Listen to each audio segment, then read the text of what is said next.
C'est un soutien plus que bienvenu en ces temps de guerre commerciale avec Washington.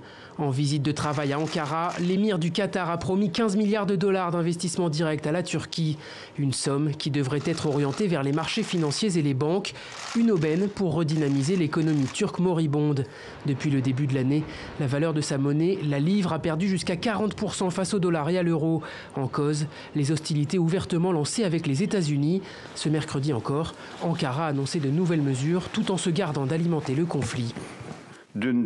Parmi ces mesures, un décret présidentiel a été rédigé pour imposer des tarifs douaniers supplémentaires à certains produits américains et il a été publié au journal officiel. Nous voyons que le peuple nous soutient. C'est un problème d'action et de réaction, mais comme je l'ai dit, la Turquie n'est pas favorable à une guerre économique avec qui que ce soit. D'après le ministère turc du Commerce, ces nouveaux tarifs douaniers représentent quelques 533 millions de dollars. Entre autres produits visés, les véhicules de tourisme américains imposés à 120%, certaines boissons alcoolisées à 140% ou bien encore le tabac à 60%. Une décision qui n'est pas du goût de Washington.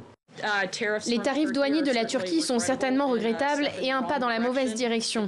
Les tarifs douaniers imposés par les États-Unis contre la Turquie relevaient d'intérêts de sécurité nationale. Les leurs sont des représailles.